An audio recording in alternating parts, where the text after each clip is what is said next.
What's up YouTube, I'm Zeltik and welcome to my Legend of Zelda Twilight Princess HD unboxing and review. This is the European Collector's Edition of this game. It comes with this cool graffiti style Wii U logo on the top. And as far as I know, it's got the Midna Wolflink amiibo, the game obviously, and a sound selection from the game on the CD, which I don't think you get over in North America. I'm not 100% sure. Let's have a look at that first. And then unfortunately it isn't actually orchestrated because they haven't redone the sound for this game. But I think it does come with one, yeah, here, it does come with one orchestrated piece. So maybe another, I'm not sure. But I'm not sure what that is. We'll have to give it a listen later. But anyway, here is the main incentive for getting the collector's edition of this game, the Midna Wolflink amiibo. Now I haven't actually seen this amiibo firsthand yet, well except for now. I've only seen photos and videos and stuff of it, but it does look really cool, so we'll open that later. And then obviously, here we have the game itself.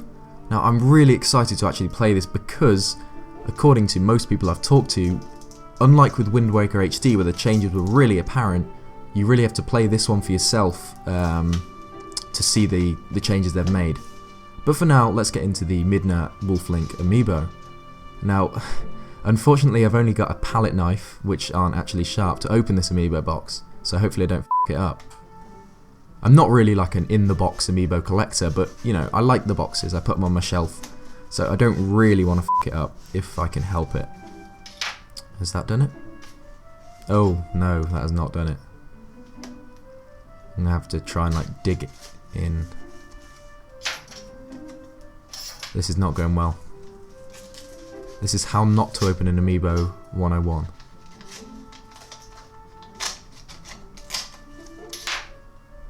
Let's just tear it open. There we go. So let's get him out of the box.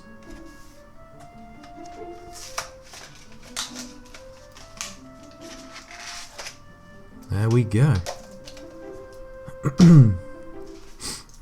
And I'll just pop him out of the plastic.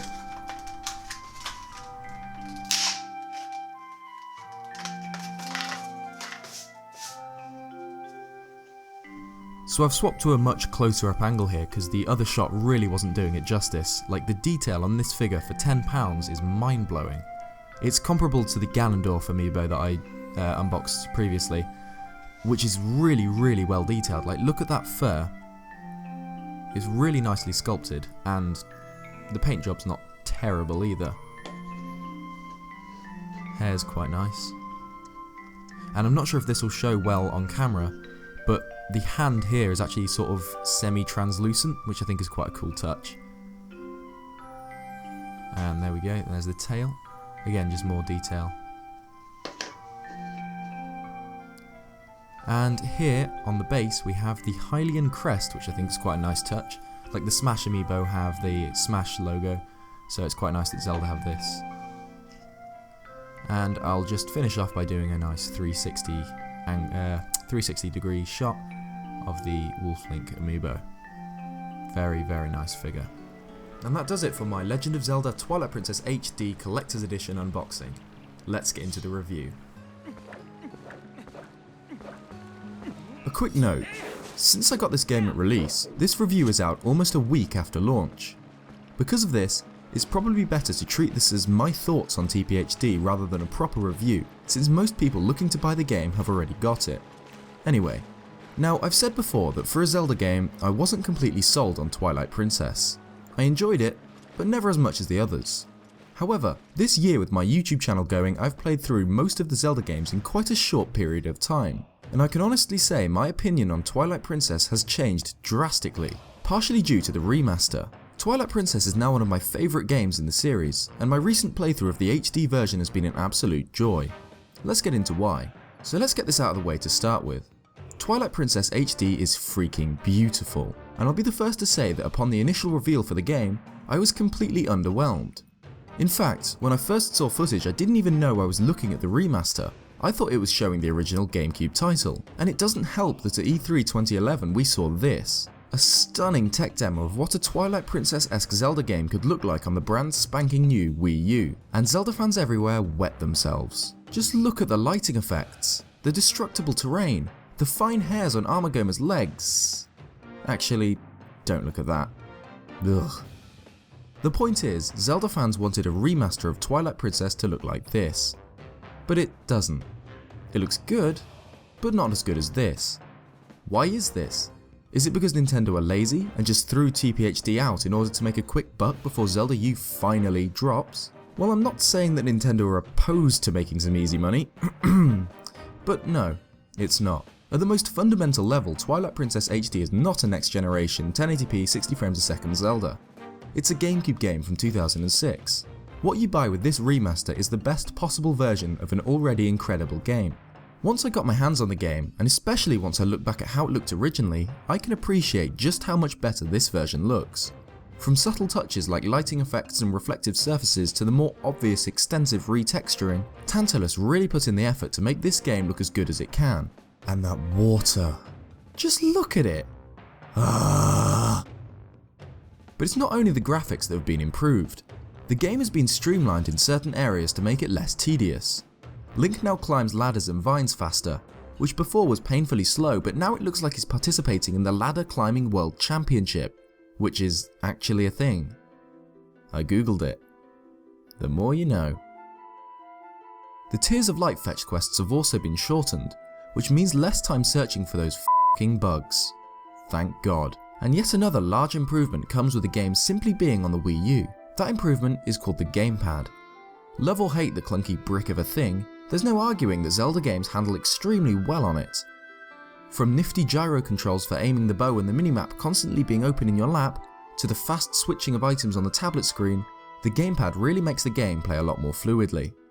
If you liked how Wind Waker HD controlled, you'll love how this game controls. Some fans were disappointed that TPHD does not come with a reorchestrated soundtrack, and while I think this would have been cool, does it matter? No. Twilight Princess has one of the strongest OSTs of all the Zelda games, and they sound even better now since they're in higher quality. Reorchestration would have been nice, but it's not essential. The game sounds really good. Some of the additions to the game, however, were in my eyes a bit pointless. For example, if you see a chest in a dungeon, you expect something useful or interesting. Maybe a small key or the dungeon map. But no, it's this. I don't give two flying shits about a surprised Midna stamp, so why is it in my dungeon? Maybe I'm missing the point, and this could be a great addition for collectors, but for me at least, I can recall a few sighs of disappointment after finding a hidden chest, only to unlock the Hylian letter W. Why?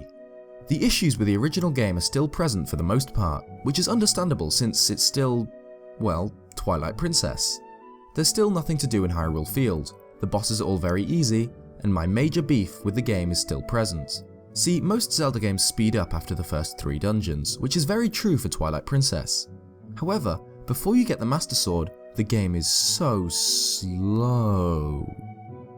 After you get the Master Sword, it really ramps up to a great pace, but that's 10 hours into the game. The beginning of Twilight Princess really drags, at least in my opinion. But for the most part, the positives outweigh the negatives with Twilight Princess. With some of the best boss and dungeon design in the entire series. Seriously, Lakebed Temple is so cool. An amazing soundtrack, and the wonderful sight of Maya Bow topless. Oh yes. This is a fantastic Zelda game. Overall, my experience with Twilight Princess HD was an overwhelmingly positive one, and so I give the game a 9 out of 10. It provides a great polish on what was already a very good Zelda game, streamlining certain tedious parts as well as obviously giving it a fantastic visual overhaul. However, if you weren't a fan of the original, then it's unlikely that this game will offer much to change your mind, as most of the original game's flaws are still present. Despite this, it's clear that this is the definitive version of The Legend of Zelda Twilight Princess. If you loved the GameCube or Wii game, get this remaster. Twilight Princess HD is a damn good game. Thanks for watching this video. If you enjoyed it, please give it a like. And if you haven't already, subscribe. What do you think about Twilight Princess HD? Leave it in the comments below. Cheers guys, and I'll see you next time.